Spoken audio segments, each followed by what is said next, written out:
অবশেষে Bangladesh premier league BPL কে পুরোপুরি বদলে ফেলার সিদ্ধান্ত নিয়েছে বাংলাদেশ ক্রিকেট বোর্ড। এতদিন ধরে বিপিএল হলেও বিপিএল নিয়ে অনেক আলোচনায় সমালোচনা চলতে আসছিল, কারণ বিপিএল এর প্রত্যেকটা বিপিএল এর মধ্যেই অনেক সমালোচনা হয়েছে, আম্পায়ার নিয়ে সমালোচনা হয়েছে, প্রায় সবকিছু অনেক কিছু নিয়েই আলোচনা হয়েছে। তো বাংলাদেশ ক্রিকেট বোর্ড আমিনুল ইসলামের নেতৃত্বাধীন ক্রিকেট বোর্ড একটা গুরুত্বপূর্ণ সিদ্ধান্ত নিয়েছে এবং অনেকগুলো সিদ্ধান্ত নিয়েছে। তারা 6 ঘন্টা ব্যাপী মিটিং করেছে এবং বিপিএল নিয়ে অনেক কিছু সিদ্ধান্ত নিয়েছে এবং সর্বোপরি তারা মোটামুটি প্রায় 30টার মতো সিদ্ধান্ত নিয়েছে। এর মধ্যে বিপিএল নিয়েও অনেক বেশি সিদ্ধান্ত নিয়েছে। তো এগুলো নিয়ে কিছু আলোচনা করতে চাই। প্রথমত হচ্ছে, এবার বিপিএল প্রত্যেকটা ফ্র্যাঞ্চাইজিকে দেওয়া হবে 5 বছরের জন্য, যেটা আগে ছিল মাত্র 3 বছরের জন্য। আগের বিপিএল এর মালিকারা তারা দীর্ঘ সময়ের জন্য বিপিএল এর মালিকানা চেয়েছিল, কিন্তু সেটা কখনো সম্ভব হয় নাই।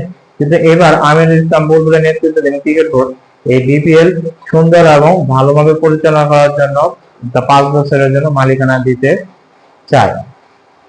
এরপর হচ্ছে বিপিএল এর মালিকানা নিয়ে, আর বিপিএল এর মালিকানা এবার নতুন নিয়ম করেছে যে বিদেশিরাও বিপিএল এর দল কিনতে পারবে।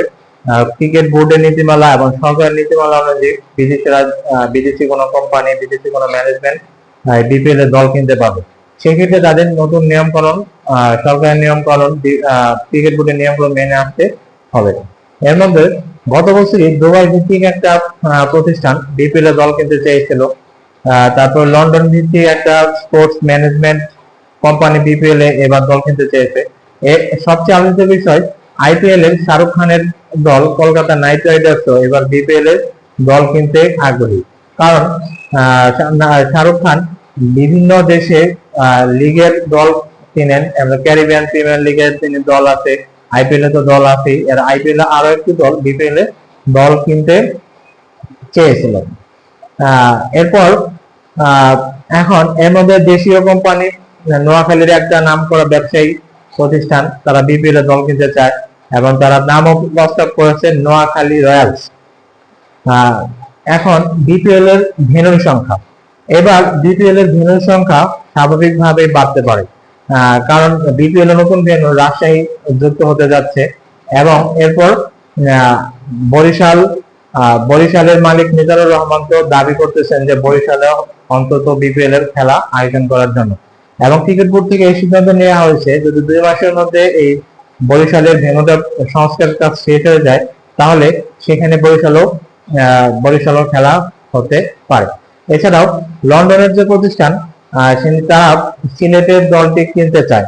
এখন দেখা যাক সামনে বিপিএল এর কি নতুন নতুন কাজ হয়, কারণ সবাই অনেক বিপিএল নিয়ে আশায় থাকে এবং আগ্রহ নিয়ে থাকে।